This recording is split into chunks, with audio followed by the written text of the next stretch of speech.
चलो आज हम लोग स्टार्ट करने जा रहे हैं कंपाउंड इंटरेस्ट यानी कि चक्रवृद्धि ब्याज। इसके पहले हम साधारण ब्याज के बारे में जानते हैं, पढ़े ना पिछली कक्षा में। साधारण ब्याज बराबर होता है मूलधन गुणे दर गुणे समय बटा 100। तो साधारण ब्याज में क्या होता है, जो भी हमारा ब्याज कैलकुलेट होता है वो हर साल मूलधन पे कैलकुलेट होता है। किस पे कैलकुलेट होता है? मूलधन पे। और चक्रवृद्धि ब्याज में क्या होता है कि जैसे मान लो हमने कोई भी पैसा जो है 2 साल के लिए दिया, किसी को कर्ज दिया, तो जो उसमें हमारा पहले साल में ब्याज होगा, ठीक है, वो क्या होता है मूलधन में जोड़ करके सीधे मिश्रधन निकलता है। किसमें? चक्रवृद्धि ब्याज में। और अगले साल जो ब्याज लगेगा दूसरे साल, वो क्या लगता है? मिश्रधन पे ब्याज लगता है, न कि मूलधन पे।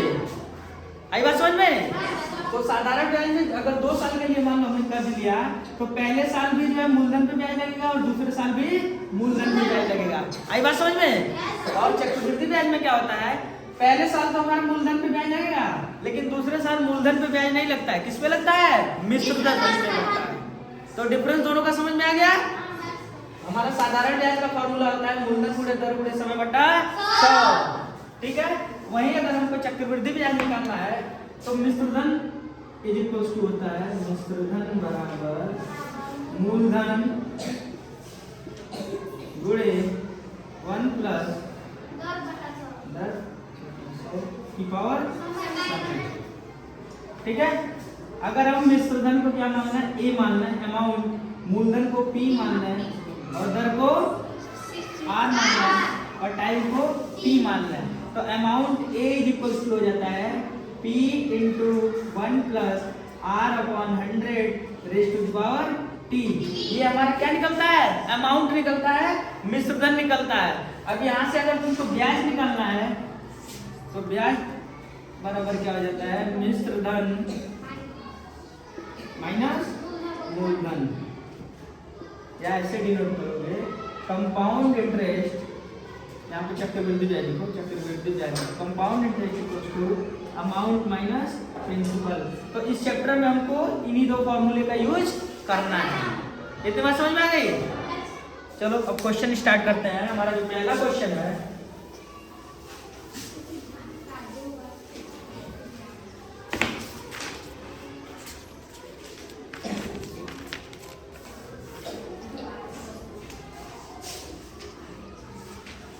क्वेश्चन नंबर 1 कह रहा है किसी धन का 2 वर्ष में चक्रवृद्धि ब्याज से मिश्रधन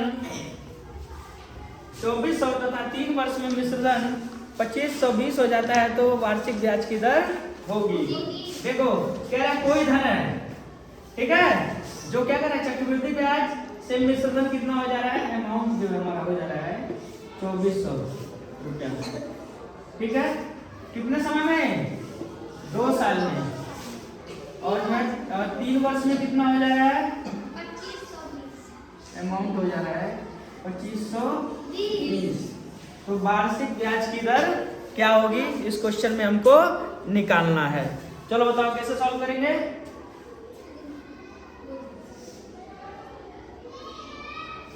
ए इक्वल होता है P into 1 plus R upon 100 की पावर टी।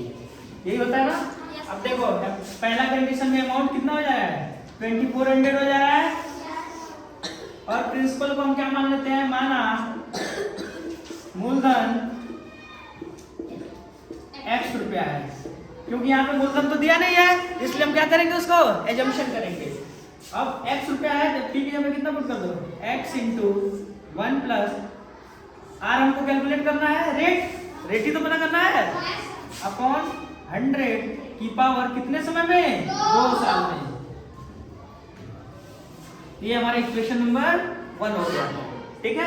अब दूसरे कंडीशन में क्या कह रहे हैं? अमाउंट कितना हो जा रहा है? 2520 हो जा रहा है, x रुपए का कितने समय में? 1 प्लस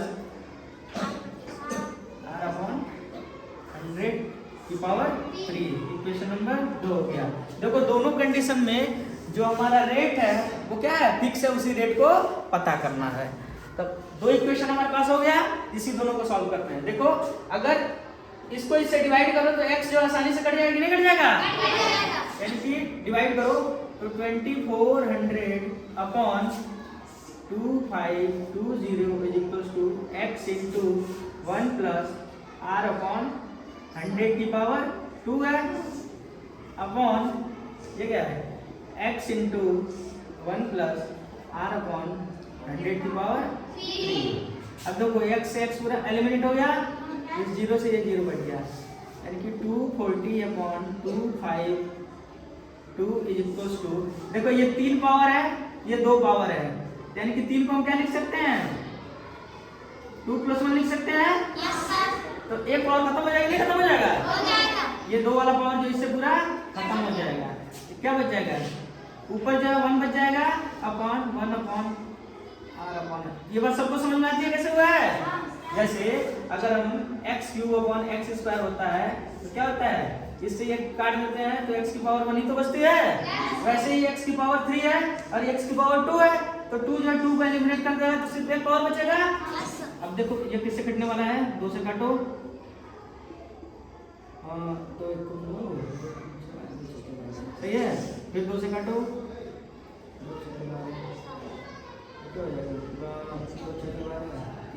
फिर देखो तुम्हारा 3 से कट जाएगा,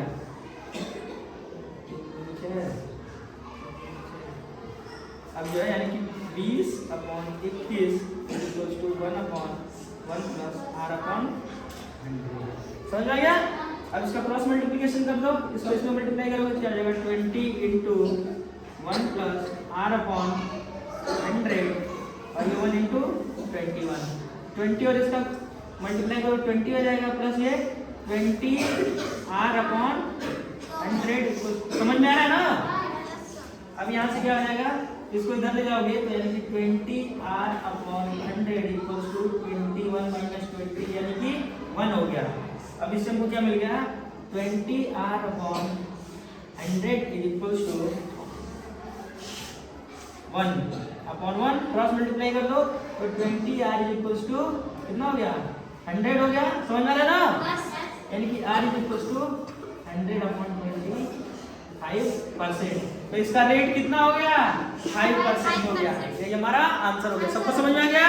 एक बार फिर से देख लो क्वेश्चन क्या कह रहा था कि कोई जो है अमाउंट है, कोई जो प्रिंसिपल अमाउंट है जो कि 2 साल में कितना हो जा रहा है 2400 हो जा रहा है और 3 साल में 2520 हो जा रहा है, तो उसमें हमको ब्याज की दर निकालनी थी कंपाउंड इंटरेस्ट से, तो फॉर्मूले में जो सीधे पुट कर देंगे और ऐसे कैलकुलेट करके निकाल देंगे। ओके।